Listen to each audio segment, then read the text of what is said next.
For years, China thought it had solved one of its greatest strategic vulnerabilities. It hadn't. It had only delayed the reckoning.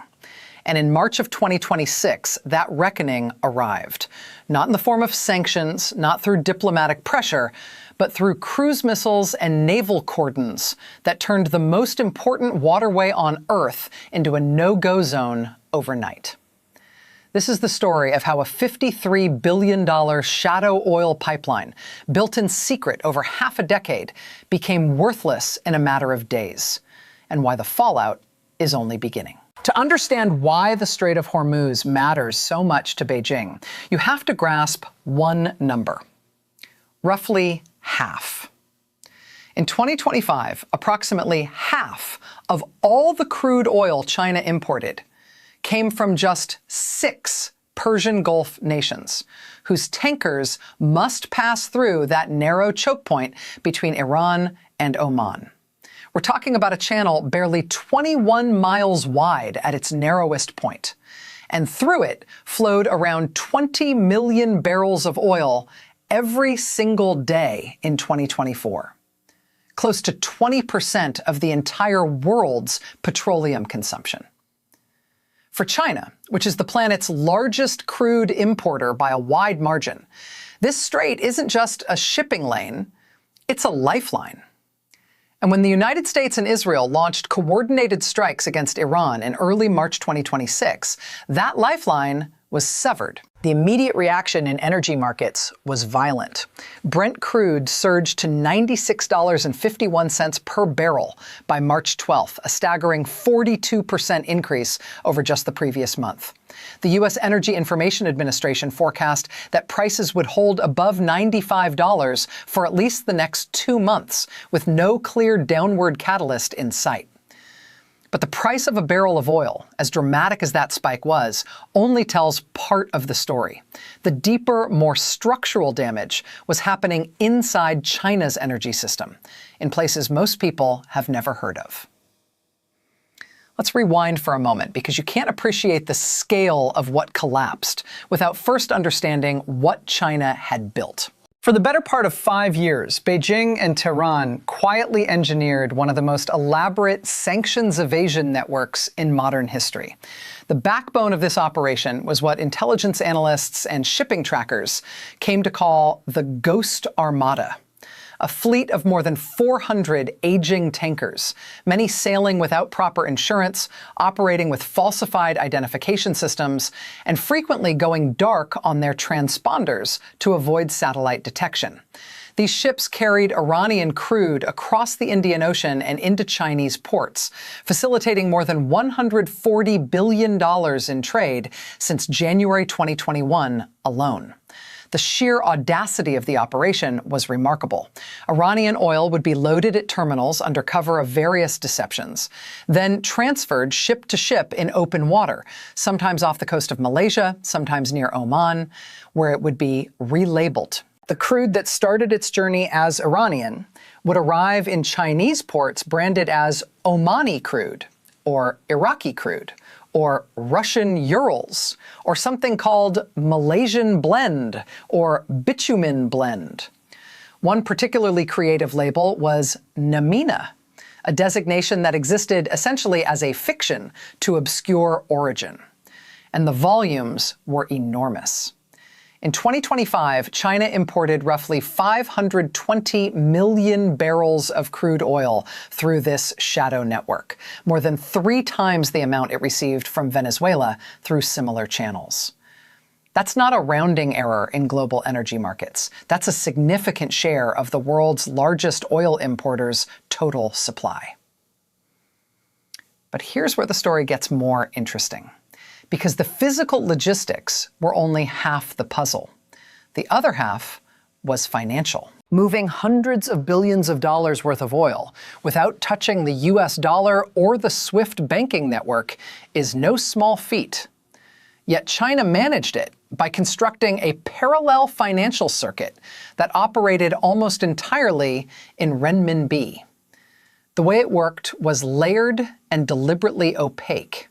Chinese refineries, the actual end buyers of the crude, would pay in RMB to front companies, often registered in jurisdictions with minimal oversight.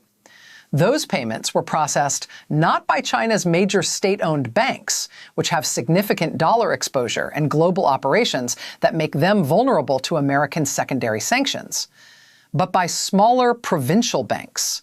The Bank of Kunlun, for instance, had already been sanctioned by the United States and therefore had nothing left to lose by facilitating these transactions.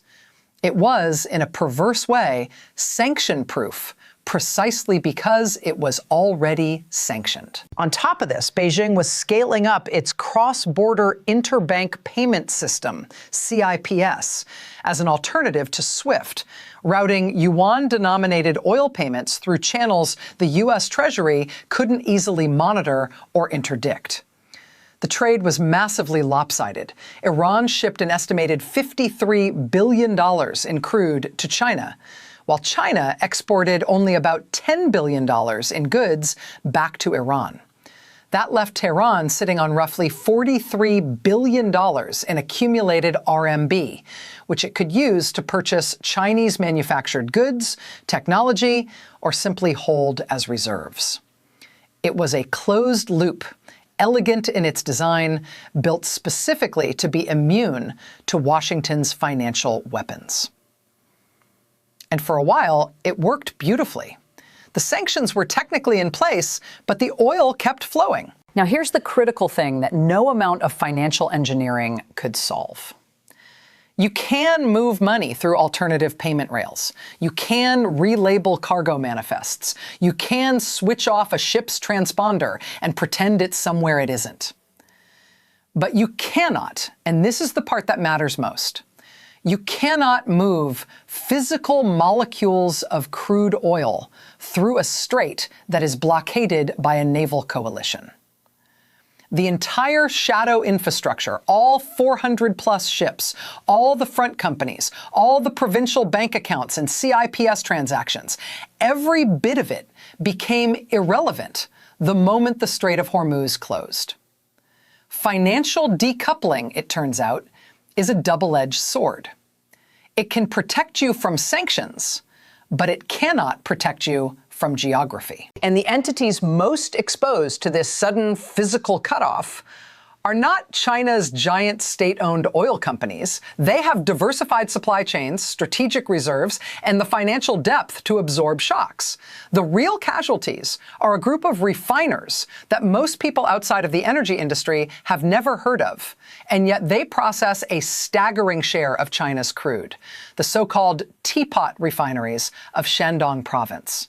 These independent, semi-private refining operations are clustered in eastern China, and in 2024, they accounted for 77% of all Iranian crude exports. Think about that for a moment. More than 3/4 of Iran's oil exports to China flowed into these relatively small, often unsophisticated processing plants. They were the backbone of the entire shadow trade. Why did so much Iranian oil end up at teapots instead of at Sinopec or PetroChina's massive world-class refineries? The answer comes down to economics and desperation. Teapot refineries generally have lower complexity equipment. They can't process the full range of crude grades that a modern refinery can handle. And they operate at utilization rates of around 50%, sometimes even less, because the Chinese refining sector as a whole is plagued by overcapacity. Under normal market conditions, many of these plants would barely break even. What kept them alive, what made their entire business model viable, was cheap Iranian crude. The discounts were significant.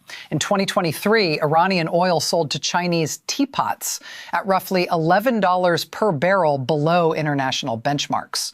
By 2024, as Iran pushed to maximize volumes, the discount narrowed to about $4 per barrel.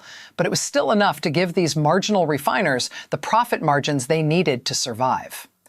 Take away that discounted feedstock, and the math simply doesn't work. The plants can't compete for more expensive barrels from Saudi Arabia or the spot market. They'd be buying crude at prices their outdated equipment and low throughput can't profitably process. The names on the shipping manifests tell the story. Refineries like Lawan Namu, which received nearly 40 million barrels across 29 shipments. Kedama, with 25 shipments totaling almost 39 million barrels. Hualong, which took 31 deliveries of crude disguised under labels like Urals, Malaysian Blend, and something called Blue Laser.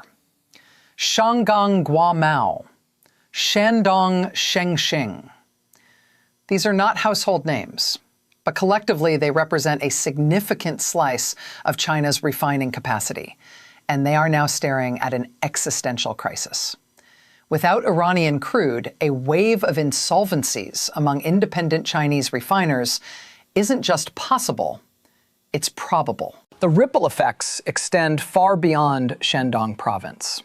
These teapots supply fuel, petrochemicals, and feedstock to downstream industries across China.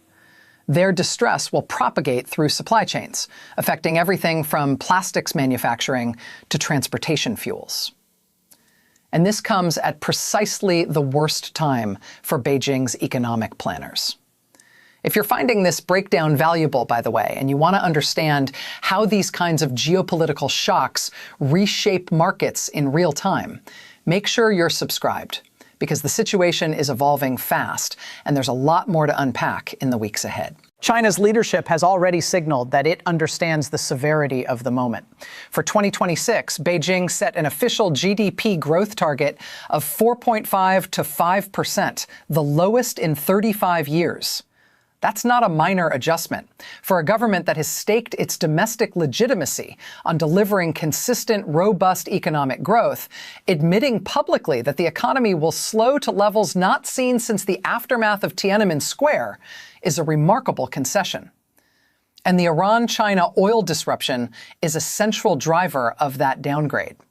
When you lose access to 17% of your total oil supply, the combined share that Iran and Venezuela represented, you don't just feel it at the gas pump.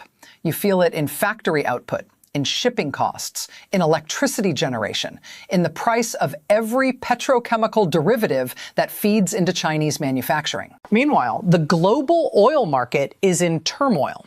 Before the conflict, analysts had actually been forecasting a supply glut for 2026. Some projections had Brent averaging as low as $55 per barrel for the year, a scenario that now seems almost quaint. The blockade flipped that outlook overnight, from surplus to severe deficit. 20 million barrels per day of transit capacity don't just disappear without consequences. Every oil-importing nation on Earth is now competing for barrels that don't have to pass through the Strait of Hormuz. And that competition is driving prices higher across every benchmark. OPEC Plus responded, but the response was measured to the point of being almost symbolic. The cartel announced it would increase production by 206,000 barrels per day starting in April. To put that in context, the Hormuz blockade has removed the potential for millions of barrels per day of supply to reach the market.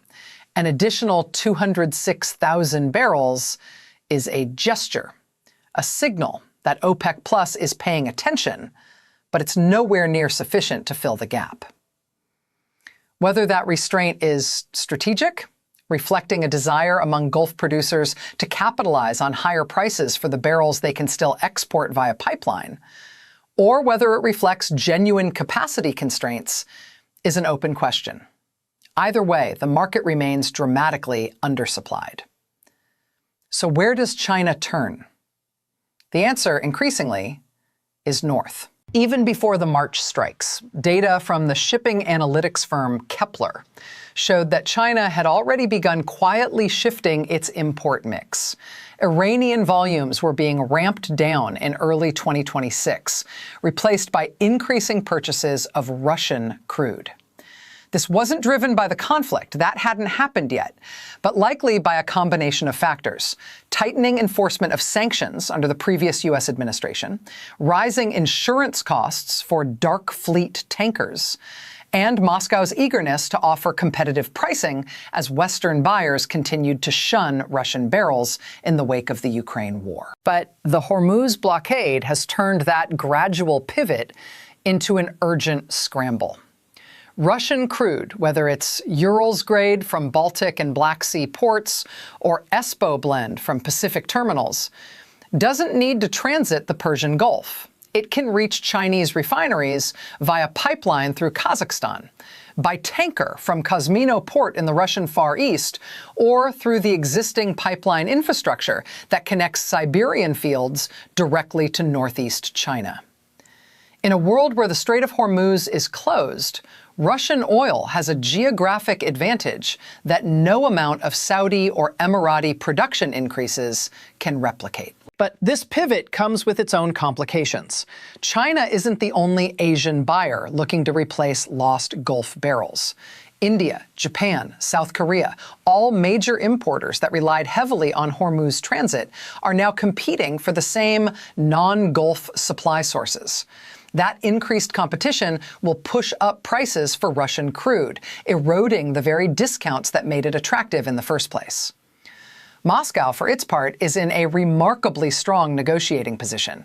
It has willing buyers lining up and the leverage to extract better terms from all of them. The irony is hard to miss. Western sanctions were designed to limit Russia's oil revenue, but the Hormuz crisis may end up boosting it. There's a broader strategic lesson embedded in all of this, and it's one that energy analysts and geopolitical strategists have been warning about for years. China's energy security architecture was built on a fundamental assumption that even in a worst-case sanctions scenario, it could always find a way to physically move oil from the Persian Gulf to Chinese ports. The shadow fleet, the rebranding operations, the yuan payment circuits, all of it was designed to defeat financial and legal barriers. Nobody in Beijing's strategic planning apparatus appears to have adequately prepared for a scenario in which the physical route itself became impassable. That's a stunning oversight for a country that prides itself on long-term strategic thinking. The Strait of Hormuz has been identified as a critical vulnerability in Chinese energy security studies for decades. The Chinese Navy has invested heavily in blue water capabilities, in part to protect sea lines of communication through the Indian Ocean and the Malacca Strait. And yet, when the moment came, none of that mattered. The blockade wasn't imposed by a rival navy against Chinese shipping specifically. It was a consequence of a regional war that China didn't start and couldn't control. Beijing found itself a bystander to a conflict that severed its most important energy artery. The question now is what happens next? If the blockade is short-lived, measured in weeks rather than months, the damage, while severe, may be manageable. China holds strategic petroleum reserves estimated at several hundred million barrels, enough to cushion the immediate shock. Teapot refineries would suffer, some might close permanently, but the broader economy would absorb the hit. If the blockade persists, however, the picture darkens considerably. A sustained closure of Hormuz doesn't just affect oil. Liquefied natural gas from Qatar, petrochemical exports from Saudi Arabia and the UAE, container shipping routes that pass through the Gulf, all of it is disrupted. The second-order effects compound rapidly, and China's pivot to Russian energy, while logical, has physical limits. Pipeline capacity from Russia to China is finite. Port infrastructure at Kozmino can only handle so many tankers. And the sheer volume of lost Gulf supply dwarfs what Russia can redirect in the short term. What we're witnessing in real time is the collision between two forces that defined the last decade of global energy politics. On one side, the extraordinary ingenuity of states determined to trade with each other despite sanctions. The dark fleets, the shell companies, the alternative payment systems, the elaborate rebranding schemes. On the other, the brute reality that geography and military power can override all of that ingenuity in an instant. China spent years and billions of dollars building a sanctions-proof oil supply chain.